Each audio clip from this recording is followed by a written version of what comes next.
नमस्कार दोस्तों, आज इस वीडियो में प्रस्तुत है मुंशी प्रेमचंद द्वारा रचित एक बेहतरीन कहानी ठाकुर का कुआं। जोखू ने लोटा मुंह से लगाया तो पानी में सख्त बदबू आई।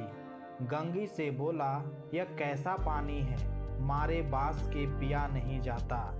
गला सूखा जा रहा है और तू सड़ा पानी पिलाए देती है। गंगी प्रतिदिन शाम पानी भर लिया करती थी। कुआं दूर था, बार बार जाना मुश्किल था।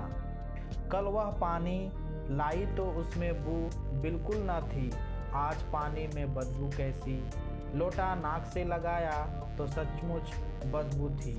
जरूर कोई जानवर कुएं में गिरकर मर गया होगा, मगर दूसरा पानी आवे कहाँ से। ठाकुर के कुएं पर कौन चढ़ने देगा। दूर से लोग डांट बताएंगे। साहू का कुआं गांव के उस सिरे पर है, परंतु वहां भी कौन पानी भरने देगा। कोई तीसरा कुआं गांव में है नहीं। जोखू कई दिन से बीमार है। कुछ देर तक तो प्यास रोके चुप पड़ा रहा, फिर बोला, अब तो मारे प्यास के रहा नहीं जाता। ला थोड़ा पानी नाक बंद करके पी लूं। गंगी ने पानी ना दिया।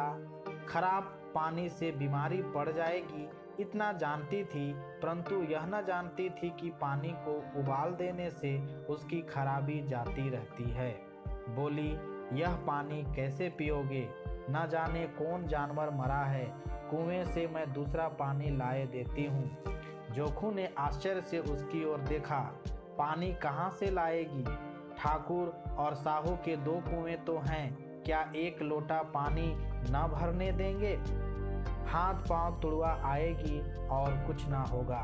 बैठ चुपके से। ब्रह्म देवता आशीर्वाद देंगे। ठाकुर लाठी मारेंगे। साहू जी 1 के 5 लेंगे। गरीबों का दर्द कौन समझता है। हम तो मर भी जाते हैं तो कोई द्वार पर झांकने नहीं आता। कंधा देना तो बड़ी बात है। ऐसे लोग कुएं से पानी भरने देंगे। इन शब्दों में कड़वा सत्य था। गंगी क्या जवाब देती, किंतु उसने वह बदबूदार पानी पीने को न दिया। रात के 9 बजे थे। थके मांदे मजदूर तो सो चुके थे। ठाकुर के दरवाजे पर 10-5 बेफिक्रे जमा थे। मैदानी बहादुरी का तो अब ना जमाना रहा है ना मौका। कानूनी बहादुरी की बातें हो रही थी। कितनी होशियारी से ठाकुर ने थानेदार को एक खास मुकदमे में रिश्वत दी और साफ निकल गए। कितनी अक्लमंदी से एक मार्के के मुकदमे की नकल ले आए। नाजिर और मोहतामिम सभी कहते थे, नकल नहीं मिल सकती। कोई 50 मांगता, कोई 100। यहाँ बेपैसे कौड़ी नकल उड़ा दी। काम करने ढंग चाहिए। इसी समय गंगी कुएं से पानी लेने पहुंची। कुप्पी की धुंधली रोशनी कुएं पर आ रही थी। गंगी जगत की आड़ में बैठी मौके का इंतजार करने लगी। इस कुएं का पानी सारा गांव पीता है, किसी के लिए रोका नहीं। सिर्फ ये बदनसीब नहीं भर सकते। गंगी का विद्रोही दिल रिवाजी पाबंदियों और मजबूरियों पर चोटें करने लगा।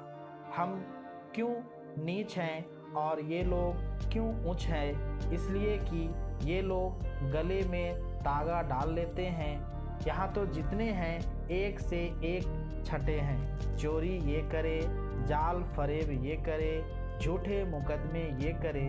अभी इस ठाकुर ने तो उस दिन बेचारे गडेरिए की भेड़ चुरा ली थी और बाद में मार कर खा गया।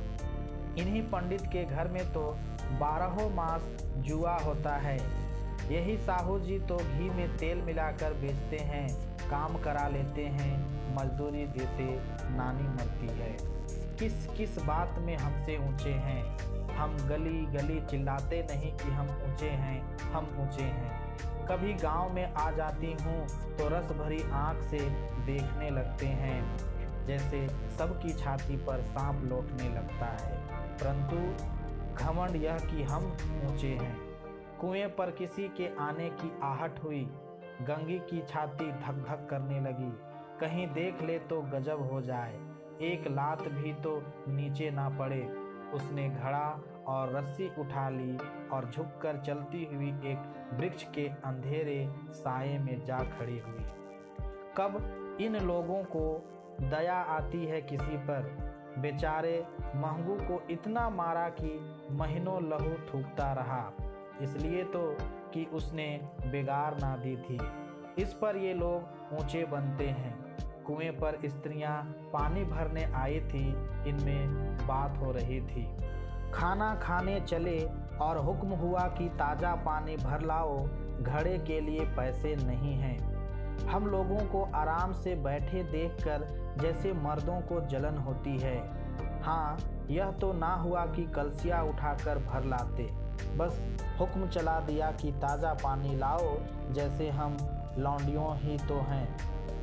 लौंडियाँ नहीं तो और क्या हो तुम। रोटी कपड़ा नहीं पाती, 10-5 रुपये भी छीन छपट कर ले ही लेती हो, और लौंडिया कैसी होती है।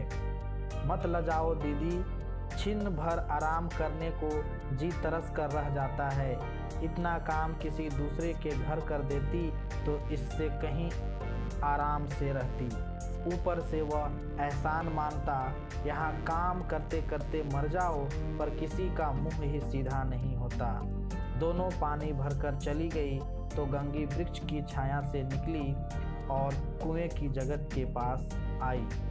बेफिक्रे चले गए थे। ठाकुर भी दरवाज़ा बंद कर अंदर आंगन में सोने जा रहे थे। गंगी ने क्षणिक सुख की सांस ली।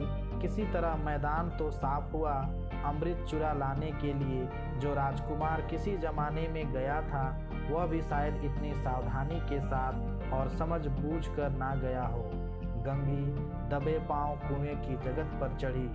विजय का ऐसा अनुभव उसे पहले कभी ना हुआ था। उसने रस्सी का फंदा घड़े में डाला, दाएं बाएं चौकन्नी दृष्टि से देखा, जैसे कोई सिपाही रात को शत्रु के किले में सुराख कर रहा हो।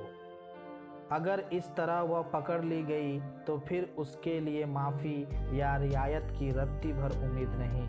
अंत में देवताओं को याद करके उसने कलेजा मजबूत किया और घड़ा कुएं में डाल दिया। घड़े ने पानी में गोता लगाया, बहुत ही आहिस्ता, जरा भी आवाज ना हुई। गंगी ने 2-4 हाथ जल्दी जल्दी मारे। घड़ा कुएं के ऊपर तक आ पहुंचा। कोई बड़ा सहजोर पहलवान भी इतनी तेजी से ना खींच सकता था। गंगी झुकी कि घड़े को पकड़कर जगत पर रखे कि एकाएक ठाकुर साहब का दरवाज़ा खुल गया। शेर का मुंह इससे अधिक भयानक ना होगा। गंगी के हाथ से रस्सी छूट गई। रस्सी के साथ घड़ा धड़ाम से पानी में गिरा और कई क्षण तक पानी में हिलकोरे की आवाज़ें सुनाई देती रही। ठाकुर कौन है पुकारते हुए कुएं की तरफ आ रहे थे और गंगी जगत से कूदकर भागी जा रही थी।